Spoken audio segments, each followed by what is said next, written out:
Minasan, konnichiwa. Balik lagi di channel Mimin. Apa kabarnya kalian semua? Semoga kabarnya baik-baik saja. Di video kali ini Mimin bakal lanjutin alur cerita anime yang berjudul Rokujouma no Shinryakusa. Buat kalian yang belum nonton video sebelumnya, disarankan untuk menonton terlebih dahulu. Linknya ada di deskripsi video ini. Oke, tanpa berlama-lama lagi, langsung saja ke video intinya. Audio Jungle. Film dilanjutkan, Kotaro kagak terima si Yurika dibuat begitu, dia bakalan membalas perlakuan si Maki ini. Lalu tiba-tiba si Sakuraba berubah menjadi cewek yang lain, lalu memberikannya sebuah pedang gitu. Terjadilah duel yang sangat epik di sana, sehingga si Maki kagak bisa menandingi kekuatan dari si Kotaro. Terus dia memutuskan buat kabur dari sana dan pergi ke kosannya si Kotaro. Sementara itu Sakuraba baru saja bangun. Dia ditenangkan terlebih dahulu karena kejadian sebelumnya ketika Yurika menyelamatkannya. Di sisi lain, cewek-cewek udah nunggu kabar dari si Kotaro. Si Tia yang mau menulis buat dramanya nanti pun keganggu seperti itu. Tak lama Sanae datang, dibarengi dengan Yurika yang udah terbangun. Dia memaksakan diri buat mengejar si Maki. Kotaro meminta penjelasan dulu tentang sihirnya itu. Ternyata dia dulunya bukan seorang penyihir, tapi dia punya teman yang penyihir. Hari-hari mereka saling berbagi ilmu. Hingga akhirnya si Yurika dijadikan sandra sama si Maki dan terpaksa si Nana harus menolongnya. Berkat itu kekuatannya menghilang.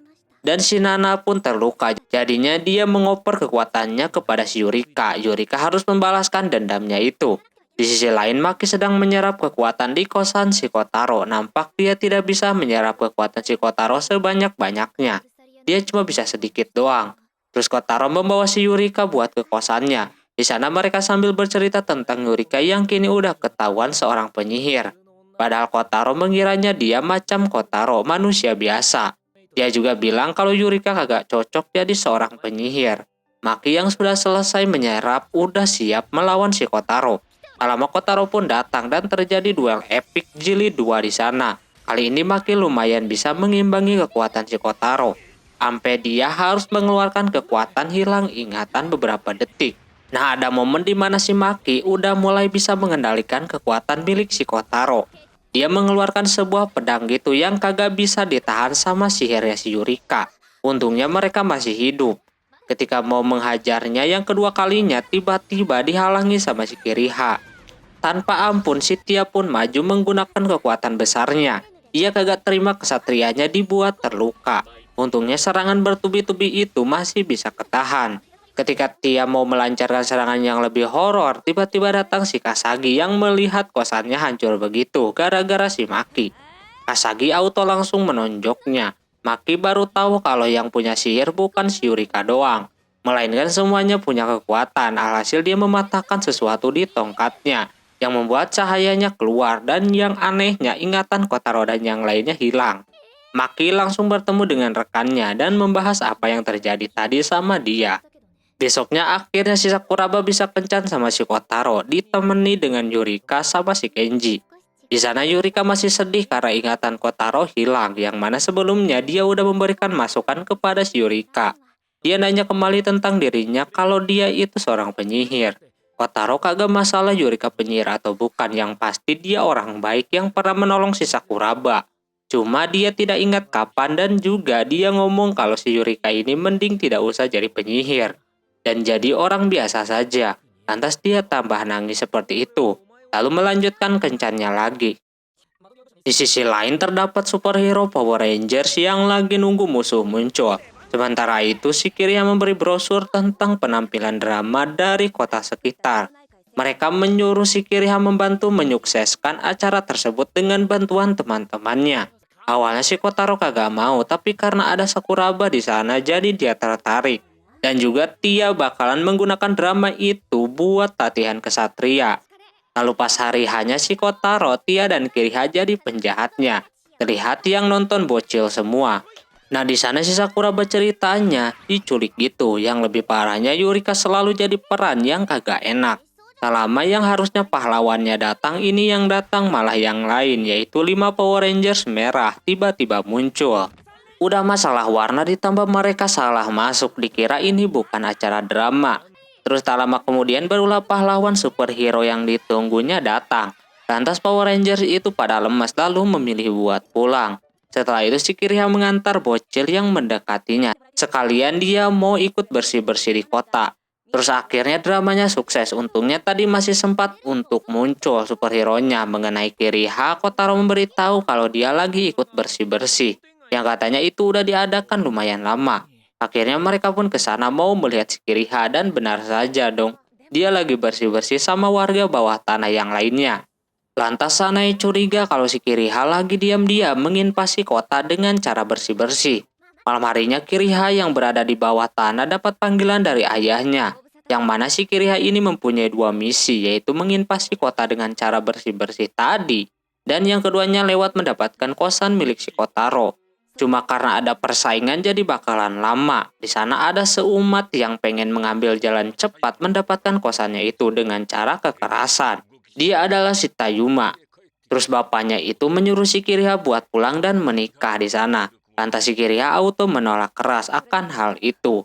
Besoknya si Sakuraba merasa senang sama drama kemarin itu karena asik penontonnya bocil semua. Kemungkinan faktor acara kota sekitar juga yang membuat mereka antusias melihat begitu. Jadi orang yang menolong berasa ada di bagian kota tersebut. Lantas si Kotaro kepikiran sama si Kiriha. Pulangnya Sanae dan Yurika mau menonton sesuatu, sedangkan si Kotaro menemui si Kiriha yang lagi belanja. Dia bakalan membantunya. Tanpa diduga di setiap stand mereka sangat dekat banget sama si Kiriha ini. Bahkan sampai ngasih sesuatu gitu gara-gara kemungkinan seringnya dia ikutan kegiatan masyarakat. Sesudahnya langsung aja Kotaro menanyakan apakah diam-diam dia menginvasi kota itu dengan cara yang halus. Si Kiriha kagak bisa mengelak sekarang. Tapi si Kotaro berasa tindakannya itu tidak pantas si Kiriha lakuin. Lalu Kiriha mengajak si Kotaro buat main keluar besok. Ada yang mau dia omongin. Besoknya mereka berdua sibuk mau main berduaan. Lantas ketika pada mau pergi, cewek-cewek lain auto panas dan kagak mau meninggalkan mereka berdua jalan-jalan seperti itu. Jadinya diikutin dah. Sementara grup Power Rangers tadi merasa aneh padahal alarmnya nyala tapi kagak ada penjahat. Tak lama atasannya memberitahu lagi kali ini beneran bakalan ada penyerangan dari orang bawah tanah. Setelah itu ternyata si Kotaro dibawa sama si Kiriha ke taman bermain karena dia pernah ke situ 10 tahun yang lalu. Mereka berdua menaiki banyak wahana sampai akhirnya menonton sebuah drama Kamen Rider. Nah cewek-cewek lain kagak ngeh kalau itu drama Kamen Rider. Alhasil si Ruth auto masuk ke sana dan mengacaukan drama yang sedang mereka lakukan. Sesudahnya si Kotaro keluar lagi dan dapat kartu sama macam si Kiriha. Ternyata dia pernah ke situ dengan orang yang dia sukai. Terus mereka naik komedi putar atau apalah itu namanya. Nah di dalam sana si Kiriha menceritakan maksud dia pengen menginvasi kota tersebut. Dikarenakan tujuannya sebenarnya satu, yaitu mencari orang yang dia sukai yang sebelumnya menghilang ketika dia hidup di bawah tanah. Dia juga menggunakan cara halus untuk menginvasi kota itu. Dia tidak mau tergesa-gesa dan juga mengenai kosan juga sebenarnya dia kagak menginginkan itu. Tetapi dia antisipasi aja jikalau takutnya kerajaan bawah tanah bakalan menginvasi menggunakan kekerasan. Sesudah bercerita mereka pun turun. Di sisi lain si Ruth baru aja sadar setelah sebelumnya hilang kendali. Kiriha pengen menaiki wahana yang dari dulu dia pengen naiki. Karena dulu tingginya kagak cukup, jadi kagak bisa naik. Tapi tak lama tiba-tiba aja ada getaran gitu. Ternyata ada yang muncul sesuatu dari dalam bawah tanah. Dia adalah raja bawah tanah bernama Tayuma. Teman-teman yang lainnya auto menyusul ke tempat si Kiriha. Orang itu udah kagak sabar lagi untuk menginvasi kota tersebut dengan cepat. Jadi dia pengen menggantikan posisi si Kiriha ini biar tidak ada orang yang menghalanginya. Tapi hal tersebut tidaklah mudah secara Kiriha masih bisa melawan. Lalu itu orang kagak puas. Tayuma mengeluarkan robot yang sangat besar. Tapi tetap kekuatannya itu masih bisa ketahan sama robot kecil milik si Kiriha.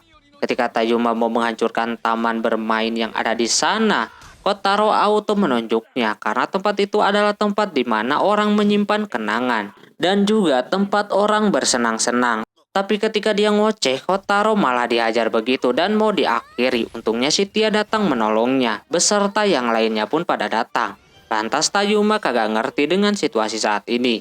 Dia kagak mau kalah. Tayuma pun mengeluarkan banyak robot kecil di sana. Alhasil Kotaro dan kawan-kawan harus sedikit direpotkan.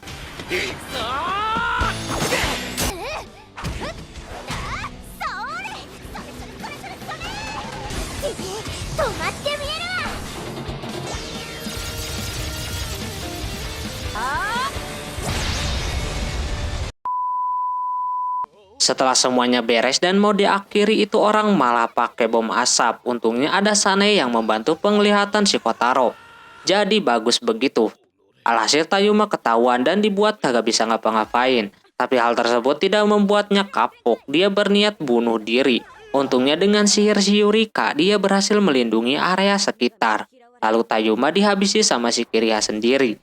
Kotaro merasa khawatir dengan berita hari itu, tapi si Kiriha yakin kalau pemerintah bakalan mengubah alasan kejadian hari ini. Kiriha juga mengajak si Kotaro untuk bisa main lagi di sana. Tapi Kotaro kagak mau, lebih baik si Kiriha main bersama orang yang dia sukai. Kotaro bakalan membantu mencari orang yang Kiriha maksud.